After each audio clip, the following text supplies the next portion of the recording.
Channel of Vadodara.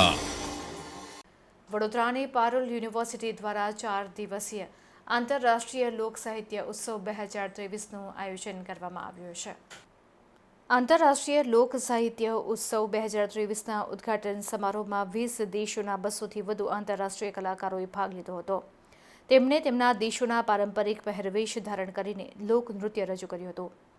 Parul યુનિવર્સિટીમાં 3500થી વધુ વિદેશી વિદ્યાર્થીઓ અભ્યાસ કરી રહ્યા છે. ત્યારે વિશ્વભરમાંથી કલા અને સંસ્કૃતિના અનેક પ્રકારોની ક્ષિતિજોને વિસ્તૃત કરવા અને આંતરરાષ્ટ્રીય એકતાની ભાવનાને પ્રોત્સાહન આપવા માટે પારુલ યુનિવર્સિટીએ આંતરરાષ્ટ્રીય લોક સાહિત્ય ઉત્સવ 2023નું આયોજન કર્યું છે. ફેસ્ટિવલના શુભારંભ પ્રસંગે સ્લોવાકિયાના રાજદૂત રોબર્ટ મેક્સિયન, ઓલ ઇન્ડિયા યુનિવર્સિટીના રમતગમત અને યુવા બાબતોના સંયુક્ત સચિવ doctor Baljeetsingh Sekhon, veteran actor Yashpal Sharma સહિત ડોક્ટર દિવાંશુ પટેલ ઉપસ્થિત રહ્યા હતા. ફેસ્ટિવલના શુભારંભમાં Australia, Zimbabwe, Bhutan, Mexico, Egypt, Sri Lanka, Morocco, Lithuania, Taiwan, દક્ષિણ આફ્રિકા સહિતના દેશોના ધ્વજ લહેરાવવામાં આવ્યા હતા. તેમજ વિદેશી વિદ્યાર્થીઓએ તેમના દેશોનું લોકનૃત્ય, પારંપરિક પહેરવેશ પરિધાન કરીને લોકસંગીત સાથે સંસ્કૃતિ રજૂ કરતી પરેડ કરી હતી. ફેસ્ટિવલમાં આગામી 3 દિવસો દરમિયાન વિદેશી વિદ્યાર્થીઓ સંગીત અને નૃત્યોના માધ્યમથી તેમના દેશોની લોકકલા પ્રદર્શિત કરશે.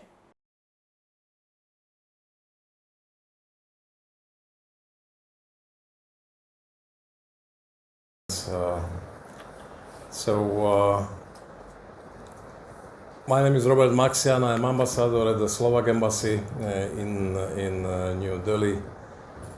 Actually, my journey to India is a little bit longer because I was also a student at the Indian Institute of Foreign Trade in Delhi, 30 साल पहले. So more than 30 साल पहले, where I have passed my postgraduate diploma program in foreign trade in 1991 and 92 year, and Professor Chidambaram, who was later the Minister of Commerce and Industry, and also Minister of Finance. Actually, he was my teacher. Professor Vivek Oberoi, Vivek Debroy. I just met him recently. He is the chief of the committee for the Prime Minister of India. So my journey through India is a very long. I have spent here in this lovely country 13 years, starting from the family and. मतलब मैं जब मुझे पहले बुलाया यहाँ पर तो I was in Orchha, Gwalior के पास. आई वॉज शूटिंग परसों ही. तो मतलब बुलाया तो पहले था, बट मैंने सोचा कि मैं इतना एग्जर्शन हो जाएगा, बिकॉज अभी उठाऊँ मैं, कैसे आऊँगा, मैं क्यों आऊँ. मतलब ऐसी जगह पे मुझे नहीं पता था कि फंक्शन क्या है. तो मनीष जांगड़ा ने जब बताया यार 20-22 देशों से टीमें आ रही हैं तो तुमको आना है, तो मैंने कहा मैं क्या करूँगा, मतलब I am not the right person to attend this function.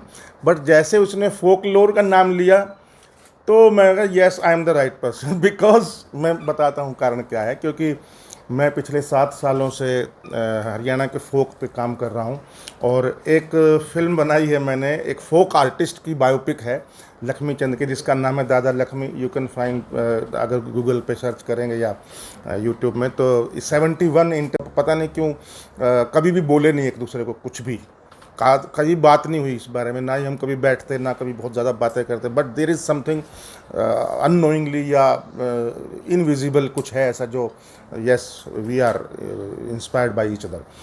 तो सबसे पहले तो मैं आपको बधाई देना चाहूँगा. पूरी यूनिवर्सिटी के कैंपस इतना बढ़िया, और इतना बढ़िया लोग, और इतना बढ़िया फंक्शन किया है. इन्होंने बीच में ही बोला कि प्रेस वाले वेट कर रहे हैं, और मैंने वो प्रोसेशन जा रहा है, तो मैंने बोला यार अगर बुलाया है तो देखने तो दो, कुछ देश रह जाएंगे या मेरे नज़र से.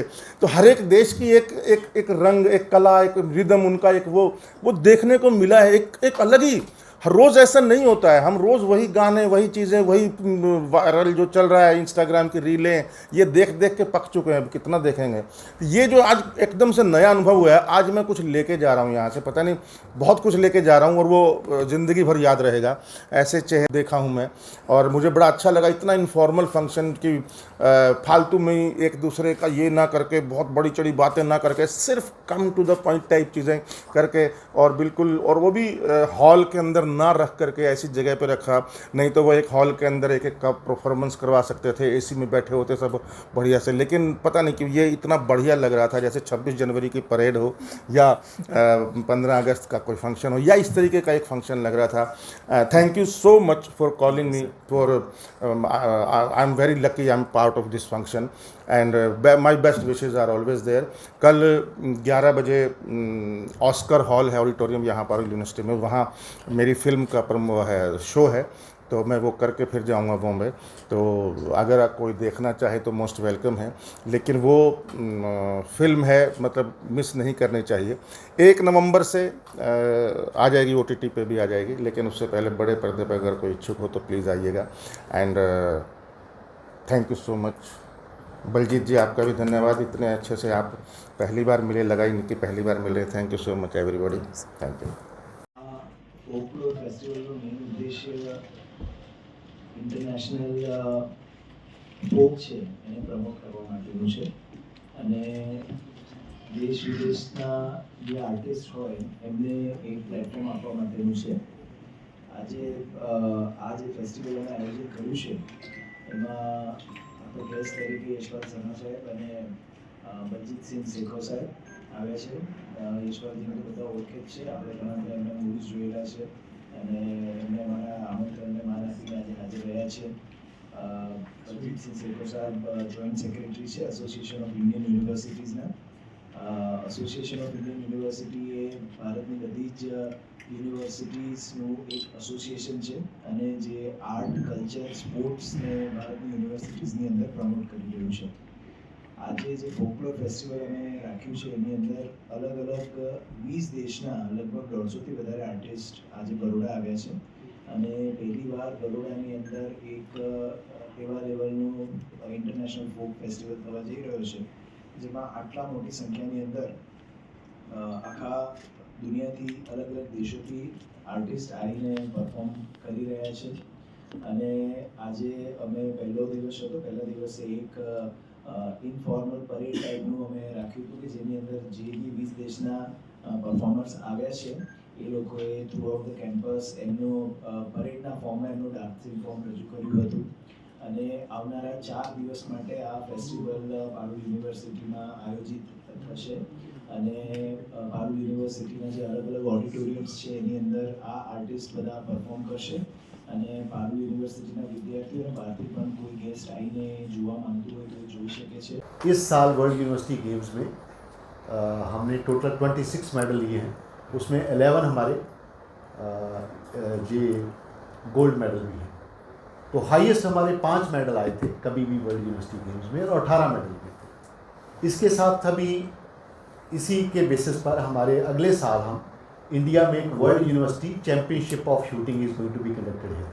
दिल्ली में हम वर्ल्ड यूनिवर्सिटी चैम्पियनशिप कंडक्ट करा रहे हैं। वैसे हम स्पोर्ट्स में 223 चैम्पियनशिप हर साल करवाते हैं, वो जोनल लेवल के इवेंट होते हैं, उसके बाद नेशनल होते हैं, फिर उसके बाद हम उसको खेलो इंडिया यूनिवर्सिटी गेम्स कराते हैं, जो माननीय प्रधानमंत्री नरेंद्र मोदी जी का एक सपना था कि यूनिवर्सिटी स्पोर्ट्स को भी एक गेम्स के रूप में लिया जाए। तो जो हम 230 चैम्पियनशिप कराते थे उसमें एक बाद एक वर्ल्ड यूनिवर्सिटी गेम्स से पहले अब हमने खेलो इंडिया यूनिवर्सिटी गेम्स भी ऐड कर दिए। So apart from this zonal, national and the very indigenous art of South Africa, they are all on the same platform. You can see that the sense of belongingness can be created with the participation. It's not feasible in any other platform. This is the only platform where you can create such atmosphere. Now Parul has started, contributing not only to the national wisdom but also, should be ready to take care of some bigger responsibilities. We are working on it. and we are excited that one of our senior director, as mentioned by Shpal sir, that Mr. Manish Jangda, who has been working in this field for 2 decades, we have to have some more national level or international level program in this university.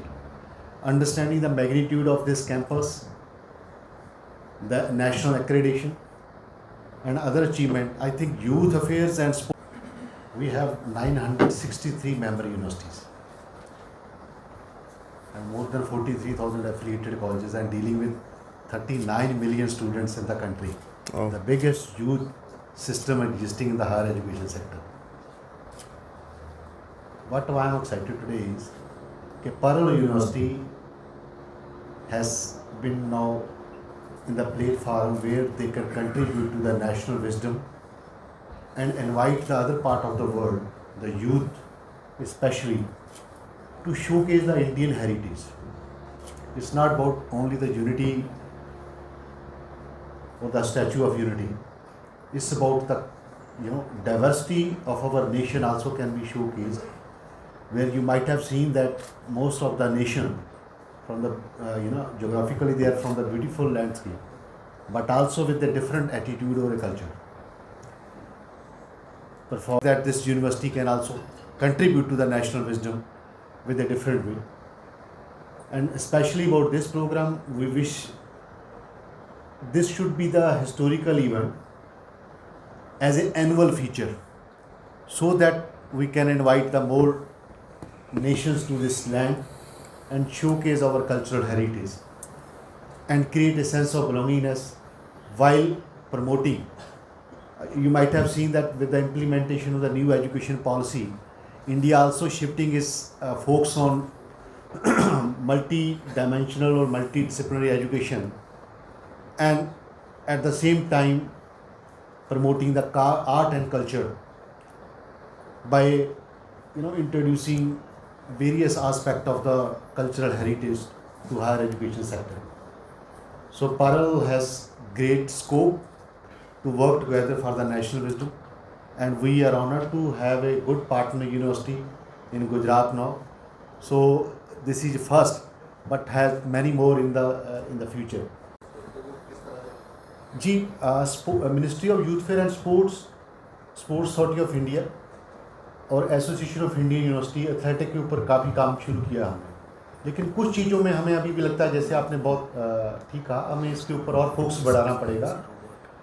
हम first time Indian history में 80 के students qualify किए थे जो world university games में गए थे, लेकिन इसमें जो बच्चे वर्ल्ड गेम में गए हैं जिन्होंने मेडल लेकर आए थे, उनमें से काफ़ी बच्चे हैं जो एशियन गेम्स में मेडल लेकर आ रहे हैं. जैसे अभी आपने शूटिंग का देखा होगा, ज़्यादातर बच्चे वही हैं जो यूनिवर्सिटीज़ में पढ़ते हैं. आप देखें कि यूनिवर्सिटी जो स्पोर्ट्स को कंट्रीब्यूट करती है, जैसे टोटल हमारा 100+ ओलंपिक में गए थे टोक्यो में, उसमें से आप देखें एक ऑर्गेनाइजेशन है इंडिया में जो है एसोसिएशन ऑफ इंडियन यूनिवर्सिटी और मेंबर यूनिवर्सिटीज़, जिसके ऑलमोस्ट 40 to 50 बच्चे जो यूनिवर्सिटी सेक्टर के थे. ये किसी और फेडरेशंस के नहीं आते, ज़्यादातर बच्चे यूनिवर्सिटी सेक्टर में, क्योंकि देखिए आप 17 से बच्चा हमारी यूनिवर्सिटी सेक्टर में आता है, कॉलेज में हो गया यूनिवर्सिटी में, उसके बाद 27 तक लास्ट टाइम था, 25 तक एज में बच्चे, वही पीक पीरियड होता है. आप दुनिया की टॉप स्पोर्ट्स कंट्री देखिए, उसका सबसे ज़्यादा कंट्रीब्यूशन यूनिवर्सिटी स्पोर्ट्स का है. अब देश की जो सरकार है, जहाँ एसोसिएशन ऑफ इंडियन यूनिवर्सिटी है, with the help of our member universities, हमने भी अभी ये ठान लिया है कि अब यूनिवर्सिटी स्पोर्ट्स भी एक ऐसा प्लेटफार्म बनेगा जिसमें उस बच्चे की एडमिशन से लेकर उसकी पार्टिसिपेशन, उसका रहना खाना पीना, नेशनल कैंप, ये सारा एक सेंट्रली सपोर्टेड सिस्टम में हम इसको अडॉप्ट करेंगे. तो उसी का रिजल्ट हमारे पास सामने आया. अब पिछले 4 साल की जो मेहनत थी वो आप देखें, 19 में हमने लास्ट वर्ल्ड यूनिवर्सिटी गेम्स जो इटली में हुई थी, उसमें हमारे टोटल 4 मेडल आए थे, और टोटल हमारे 18 मेडल आज तक 60 सालों में आए थे. इस बार 26 मेडल हैं. तो ये अब हम वर्ल्ड की टॉप 7 रैंकिंग सिस्टम में आ गए. तो हाईएस्ट हमारी रैंकिंग 27 थी, जबकि 174 कंट्रीज़ हैं जो वर्ल्ड यूनिवर्सिटी गेम्स में पार्टिसिपेट करते हैं. और एथलेटिक के लिए हमने स्पेशल इस बार एक पैकेज सिस्टम डेवलप किया है.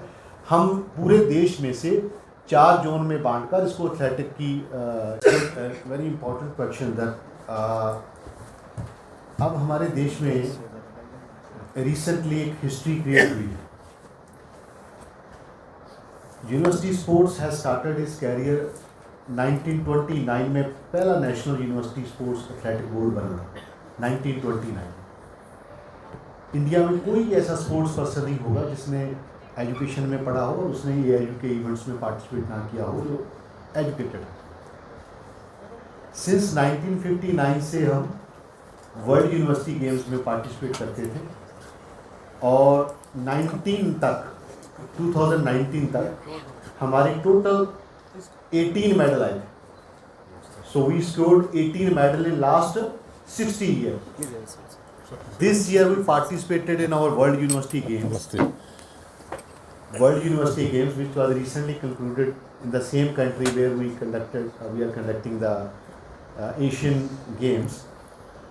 We altogether scored 26 medals compared to the 60-year medals tally of develop करेंगे।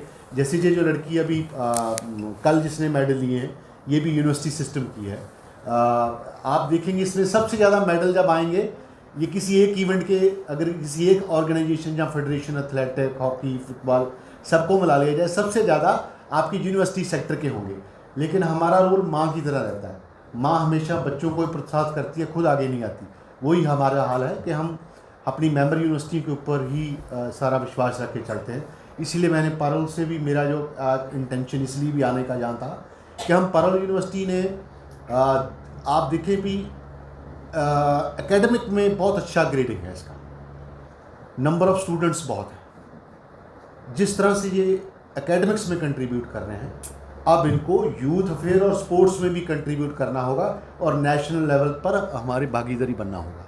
सो दैट्स वाई हो सकता है कि कल को कोई नेशनल कैंप यहाँ भी लगे, तो इसके लिए हम और इसके ऊपर हमने ऑलरेडी इंडिया को 4 जोन में डिवाइड करके नेशनल कैंपिंग डिक्लेयर कर।